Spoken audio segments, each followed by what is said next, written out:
어찌하여 저에게 비유로 말씀하시나? 대답하여 가라사대 천국의 비밀을 아는 것이 너희에게는 허락되었으나 저희에게는 아니 되었나니 무릇 있는 자는 받아 넉넉하게 되되 무릇 없는 자는 그 있는 것도 빼앗기리라. 그러므로 내가 저에게 비유로 말하기는 저희가 보아도 보지 못하며 들어도 듣지 못하며 깨닫지 못함이니라. 이사야의 예언이 저에게 이루었으니 일렀으되 너희가 듣기는 들어도 깨닫지 못할 것이요 보기는 보아도 알지 못하리라. 이 백성들의 마음이 완악하여져서 그 귀는 듣기에 둔하고 눈은 감았으니 이는 눈으로 보고 귀로 듣고 마음으로 깨달아 돌이켜 내게 고침을 받을까 두려워함이라 하였느니라.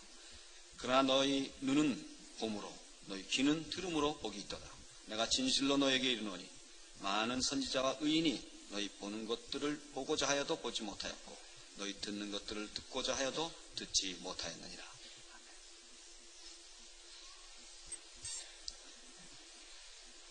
마태복음 13장에 나오는 천국 비유들은 근본적으로 천국에 대한 설명이기보다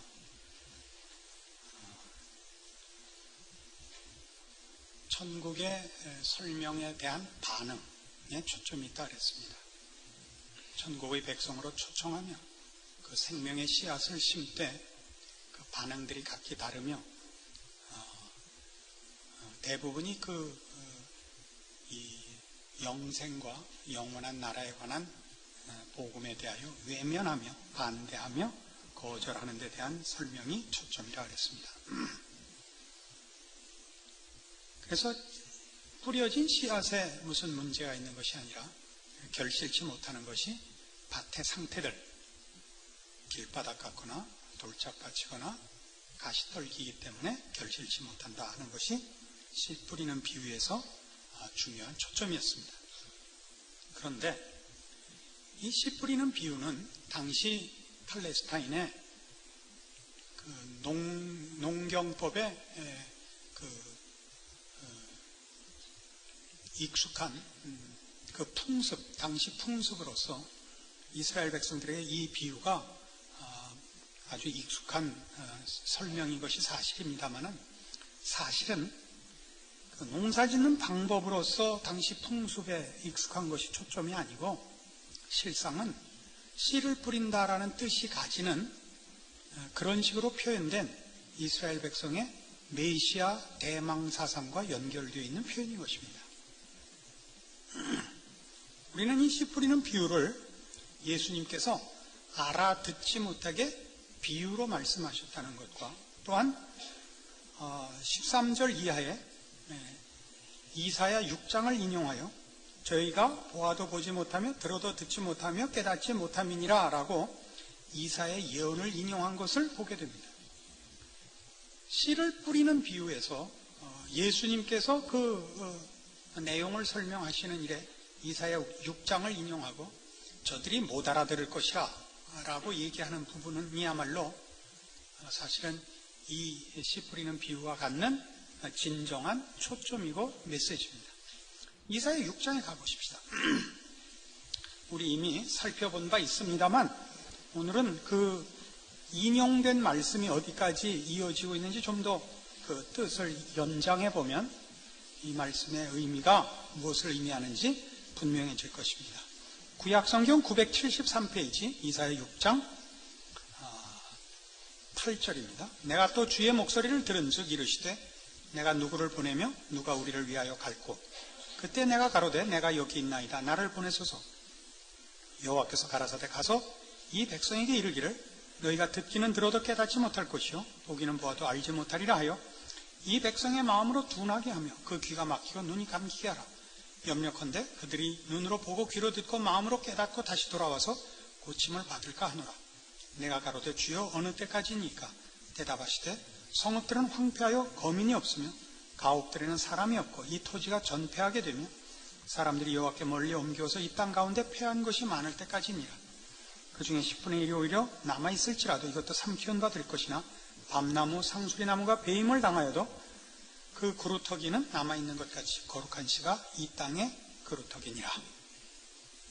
못 알아들을 것이라. 또 한 걸음 더 나가서 알아들을까봐 겁난다. 이런 내용으로 이사야를 보냅니다. 그 표현을 잘 기억해 두십시오. 알아듣지 못할 것이다. 알아들을까봐 겁나니 못 알아듣게 더 철저히 눈과 귀를 막아라.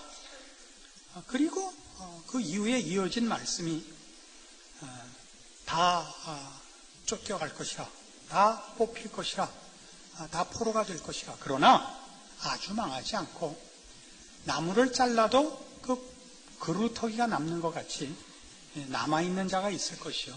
그들이 이스라엘의 회복과 부흥의 그 씨앗이 될 것이라. 이렇게 말씀하십니다. 이 남아있는 자 사상을 신학적인 용어로 남은 자 사상이라 해서 중요한 신학의 한 주제입니다. 이 비유 속에서 보면 여기서 말하는 씨란, 말하자면 남아있는 자요. 하나님께서 그 멸망시킨 이스라엘의 남은 소수로 다시 진정한 이스라엘의 회복을 가져올 그 근거로 남겨둔 자며, 그들을 씨앗으로 삼아 다시 부흥케 할 하나님의 나라 이스라엘의 완성을 위한 하나님의 배려요 섭리인 것을 말합니다. 그러니까 이스라엘 백성들에게 씨를 뿌린다 할 때는 이스라엘 백성들에게는 이 표현인 것입니다. 하나님께서 이스라엘 백성을 회복할 때가 지금이란 말인가, 이겁니다. 우리 예수님 돌아가시고 부활하신 후에 제자들이 모여서 예수님 승천하시기 전에 물었던 게 뭡니까? 주께서 주의 나라를 회복하심이 이때니까. 이게 다 이거 연결되는 표현이죠. 그러니까 씨를 뿌린다 할 때는 이스라엘 백성이나 하나님께서 이스라엘 백성에게 이제 다시 회복과 부흥과 완성의 기회를 주시며 그 일을 시작하신단 말이냐라고 받아들여지는 것입니다. 그런 차원에서 보자면 하나님께서 이스라엘 백성을 회복시키실 것이라. 바벨론에서 회복시켰죠. 북왕조 이스라엘은 아수르에 망했고 남왕조 유다만 남아있다가 마지막에 바벨론에게 망하고 다 포로되어 갔습니다. 그러나 하나님께서 이 이스라엘을 아주 없애지 않고 그 포로들을 70년 만에 귀환하게 하시고 그 남은 자들로 새로운 이스라엘을 만들었습니다. 그 역사적으로 있었던 경험이요, 또 메시아를 보내어 이스라엘의 진정한 부흥과 완성을 허락하리라 하는 대망 속에서 지금 로마에 포로된 이스라엘 백성들이 메시아를 기다리고 있는 것입니다. 이런 차원에서 보자면 씨 뿌리는 비유에 나오는 길바닥이나 돌짝밭이나 가시떨기밭은 이스라엘의 상태입니다. 이스라엘의 전 역사를 통하여 하나님을 배반하고 하나님께서 저들에게 뿌리려고 하고 저들에게서 결실시키려고 하는 하나님의 나라를 반대한 씨앗의 문제가 있는 것이 아니라 밭의 문제가 있어서 결실치 못했던 이스라엘의 불신앙이고, 이제 예수님은 드디어 마지막 그 옥토를 준비하시고 그게 씨를 뿌려 결실시키러 오신 메시아가 되는 것입니다. 이런 식의 말하자면 이스라엘에 대한 역사적인 형편과 메시아가 오셔서 할 일의 역사적 지금 시점에 관한 설명, 이런 것들은 여기에만 등장하고 있는 것이 아니라 마가복음 12장에도 아주 분명하게 등장합니다.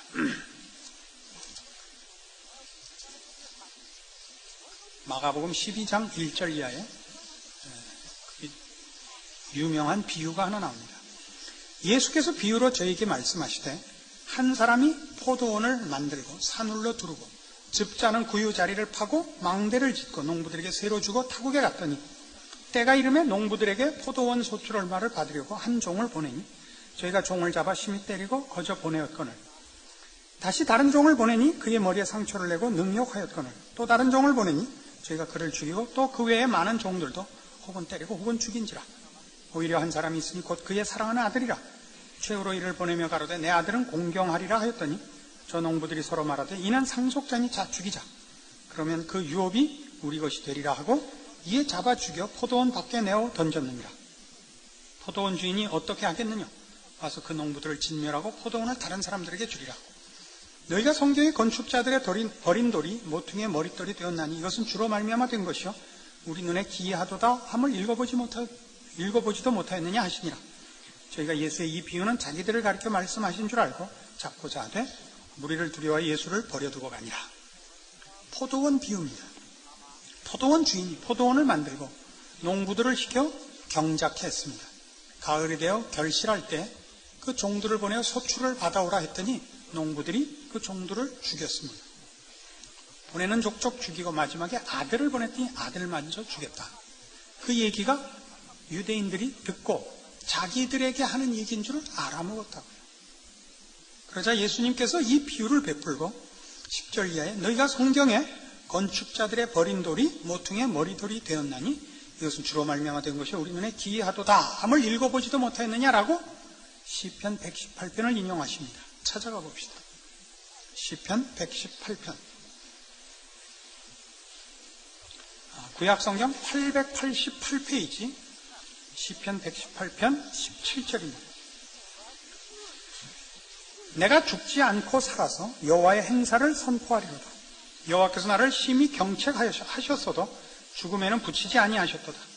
내게 의의 문을 열지어다. 내가 들어가서 여호와께 감사하리로다. 이는 여호와의 문이라 의인이 그리로 들어가리로다. 주께서 내게 응답하시고 나의 구원이 되셨으니 내가 주께 감사하리다. 건축자의 버린 돌이 집 모퉁이의 머릿돌이 되었나니 이는 여호와의 행하신 것이요 우리 눈에 기이한 바로다. 이날은 여호와의 정하신 것이라 이날에 우리가 즐거워하고 기뻐하리로다.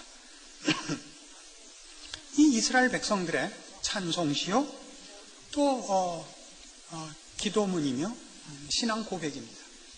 여기서 말하는 건축자의 버린 돌이 집 모퉁이의 머릿돌이 되었다 하는 것은 이스라엘 백성 자신들을 가르칩니다. 이스라엘은 하나님 앞에 그 선민으로 택함을 받았으나 역사상 거의 늘 강대국에게 이리저리 치여 지내고 뒤를 펴지 못합니다. 이리 치고 저리 채여서 그래서 빌빌하죠. 그러다 아까도 설명드린 대로 나라가 둘로 나뉘어지고 북왕조는 아수르에, 남왕조는 바벨론에 망합니다. 근데 이 망한 나라들, 강한 것으로 제일 약하고 수적으로 열세 있는 이 나라를 택해서 하나님은 모든 민족과 열방을 구원하시기로 한 것입니다. 이스라엘이 선민이 된 것은 그들만 하나님의 백성이라는 뜻이 아니라 그들을 통하여 모든 민족을 하나님께서 그 백성 삼으시려고 세운 제사장이라는 직분적 차원에서 선민입니다. 이 선민은 힘을 갖고 있지도 못하고 수적으로도 열세입니다마는 하나님은 포로된 이스라엘을 돌려서 그 남은 자들로 이스라엘을 회복시키고 이 이스라엘을 통하여 만국을 구원키로 하시며 그의 나라의 초속으로 삼습니다. 그래서 건축가의 버린 돌이라는 것은 열방의 눈으로 볼 때, 정치적 군사적 차원에서 볼 때 쓸모없어 보이는 이 이스라엘을 하나님께서 그 영원한 나라의 초속으로 삼으셨다 하는 의미에서 모퉁이 돌이 된 것입니다. 이스라엘의 건축법은 밑에 주춧돌을 놓고 집을 세우는 것이 아니라 모퉁이 돌, 큰 기초를 돌을 위에 놓고 거기서부터 사방으로 벽을 쌓아나가는 것입니다. 우리는 기둥 밑에 주춧돌을 놔서 기초를 놓고 이 사람들은 영어로도 코너스톤이라 이렇게 쓰는 표현을 여러 번 보셨을 겁니다. 그래서 그 모퉁이돌, 벽과 벽이 만나는 그 부분에 기초석을 세워놓고 거기를 중심하여 집을 지어나가는 것입니다. 이것은 이스라엘의 역사와 이스라엘에 행한 하나님의 기적을 설명한 글인데 이걸 가지고 예수님은 당신을 설명하고 계십니다. 이스라엘 백성과 지금 당시의 유대인들과 예수님은 메시아 논쟁을 하고 있는 것입니다. 그렇죠? 네가 메시아가 맞냐? 메시아인데 왜 그 꼴로 왔느냐? 이게 유대인들의 반문입니다. 이스라엘을 회복하고 그 나라를 흥왕케 하려면 힘과 세력을 갖고 와야 되지 않느냐? 거기에 대해서 예수님의 답변은 그러면 이건 뭐냐? 이거죠. 건축가들의 버린 돌이 모퉁이 돌이 되었다는 건 뭐냐? 너희 이스라엘이 언제 힘이 있고 너희 수가 많아서 하나님이 너희를 쓴 적이 있느냐? 하나님이 너희를 들어 쓰실 때 하나님께서 힘과 세력과 숫자로 너희를 쓰더냐? 라고 반문하심으로써 당신이 메시아인 것을 설명하십니다. 메시아가 꼭 힘으로 올 필요는 없지 않느냐? 이 얘기입니다. 이런 부분들은 성경 어디에서나 드러나는 사상으로 대표적인 예로 사도행전 7장에 가시면 스데반의 설교에도 이게 등장을 합니다.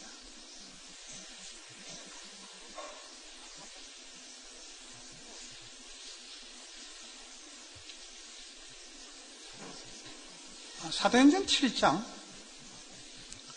35절 저희 말이 누가 너를 관원과 재판장으로 세웠느냐 하며 거절하던 그 모세를 하나님은 가시나무 떨기 가운데서 보이던 천사의 손을 의탁하여 관원과 속량하는 자로 보내셨으니 이 사람이 백성을 인도에 나오게 하고 애국과 홍해와 광야에서 40년간 기사와 표적을 행하였느니라. 너희 선조들이 이스라엘의 선조들이 모세를 하나님이 보냈을 때는 언제 했었느냐? 모세에 대해서도 너희가 거부하지 않았느냐? 그러나 그 모세가 바로 하나님이 보낸 종 아니었느냐? 스데반의 지적입니다.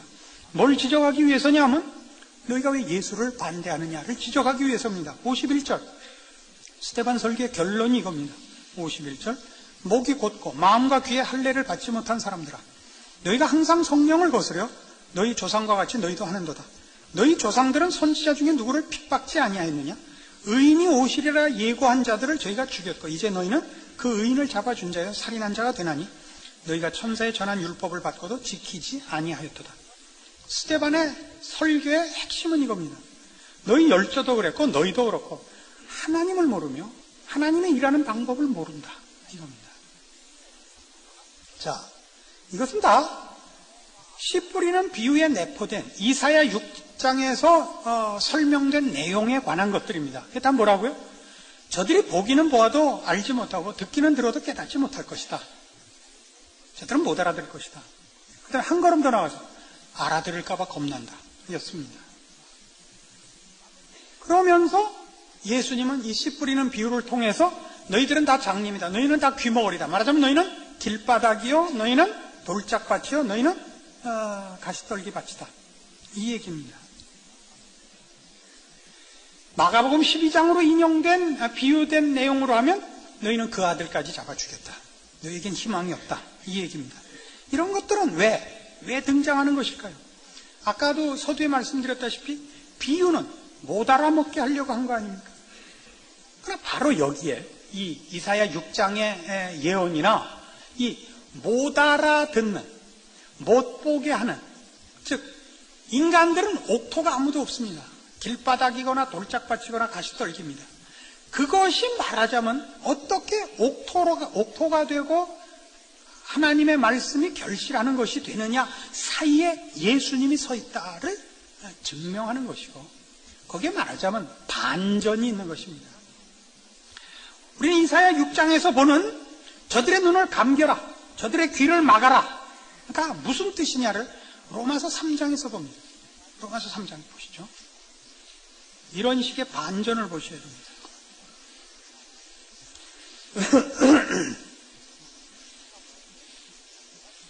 로마서 3장 9절. 그러면 어떠하냐? 우리는 나으냐? 결코 아니라. 유대인이나 헬라인이나 다 죄 아래 있다고 우리가 이미 선언하였느니라. 기록한 바 의인은 없나니 하나도 없으며 깨닫는 자도 없고 하나님을 찾는 자도 없고 다 치우쳐 한 가지로 무식하게 되고 선을 행하는 자는 없나니 하나도 없도다. 저희 목구멍은 열린 무덤이요 그 혀로는 속임을 베풀며 그 입술에는 독사의 독이 있고 그 입에는 저주와 악독이 가득하고 그 발은 피 흘리는 데 빠른지라.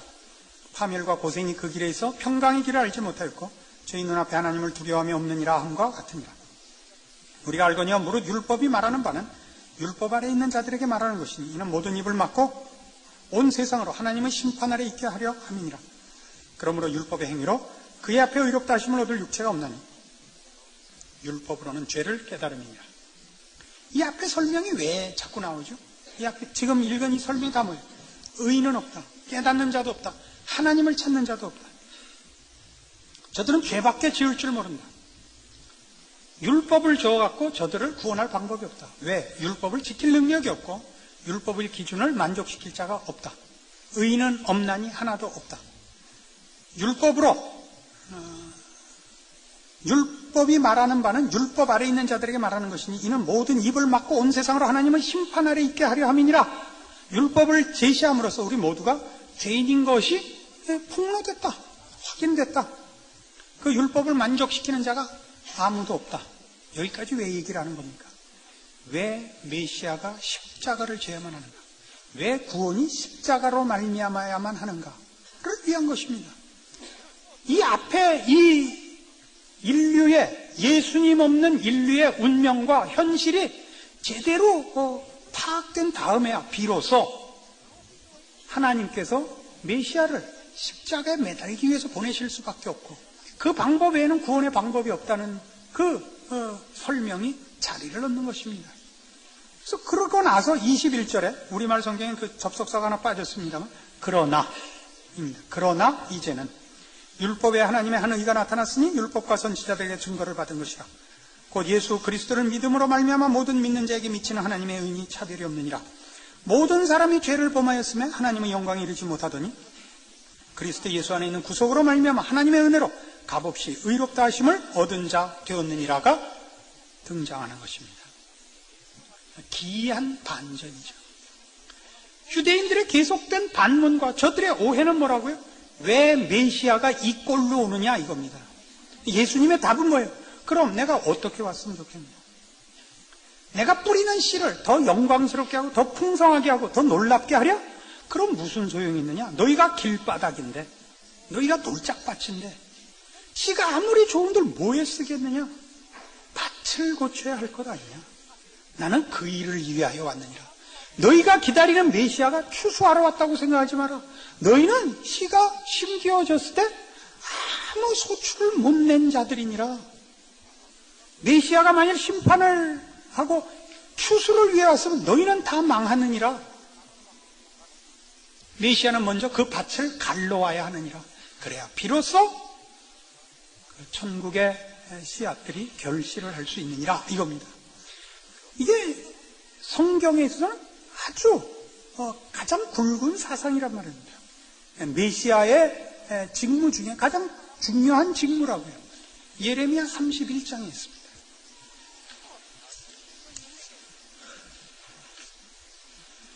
구약성경 1102페이지 예레미야 31장 31절입니다.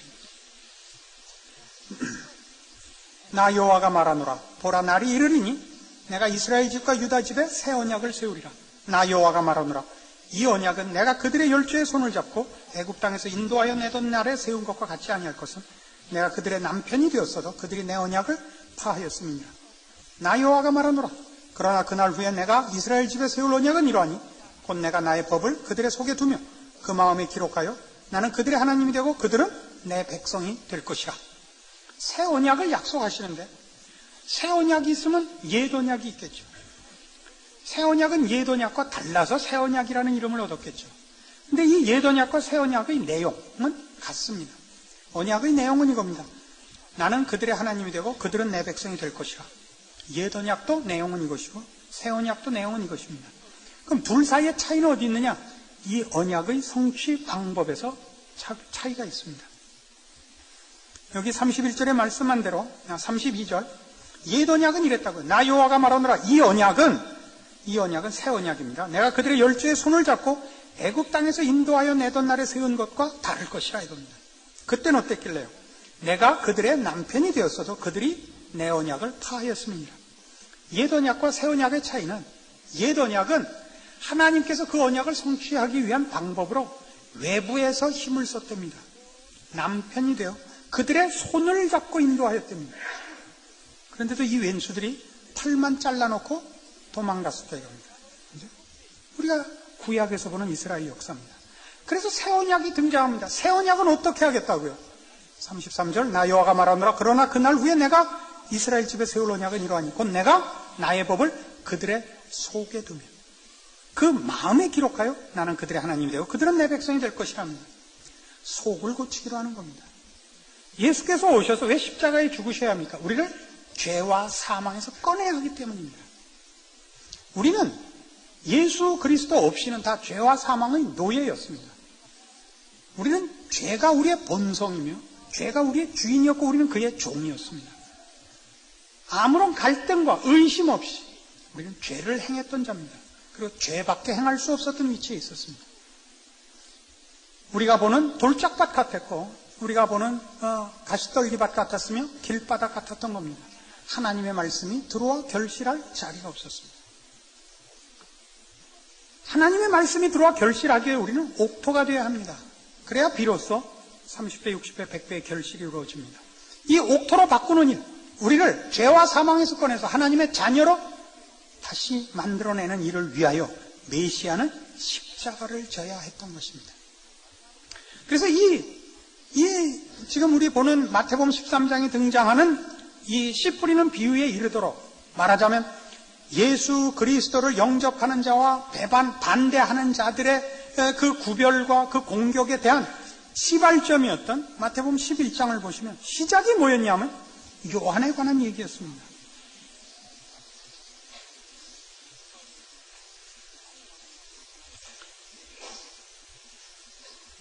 마태복음 11장 7절 저희가 떠나며 예수께서 무리에게 요한에 대하여 말씀하시되 너희가 무엇을 보려고 광야에 나갔더냐?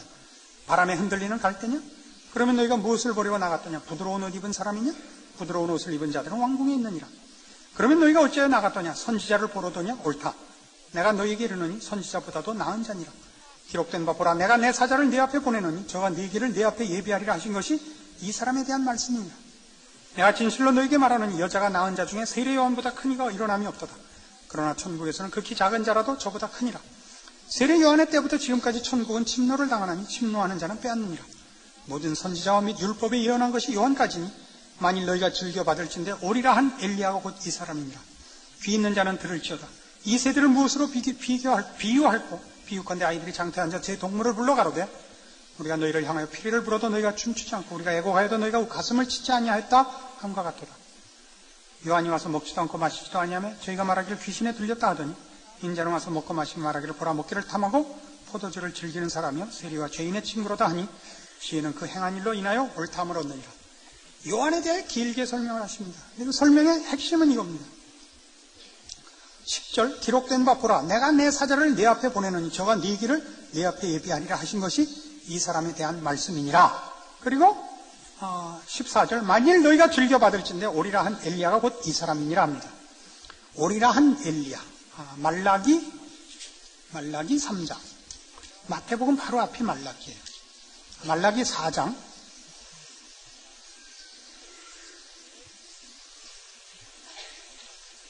말라기 4장 5절 보라 여호와의 크고 두려운 날이 이르기 전에 내가 선지 엘리야를 너희에게 보내리니 그가 아비의 마음을 자녀에게로 돌이키게 하고 자녀들의 마음을 그들의 아비에게로 돌이키게 하리라. 돌이키지 아니하면 두렵건대 내가 와서 저주로 그 땅을 칠까 하노라. 그러니까 엘리야가 왜 와야 된다고요? 세례 요한이 와서 준비하는 게 뭐라고요? 예수 그리스도를 위해 준비하는 그게 아버지의 마음을 자식에게 자식의 마음을 아비에게 돌리는 일을 위해서 오고 그렇게 돌리는 일의 완성을 예수님께서 하러 오시는 겁니다. 세례 요한이 준비하는 것은 예수 그리스도의 길을 예비하는 것이요 예수 그리스도가 와서 하는 일은 바로 이겁니다. 우리의 마음을 아버지께로 돌이키는 겁니다. 우리 씨 뿌리는 비유에 나타난 밭으로 얘기하면 비로소 옥토가 되는 것입니다.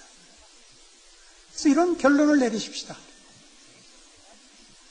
우리는 다 예수 그리스도를 믿는다고 고백하는 자요. 그래서 우리는 옥토가 된 자입니다.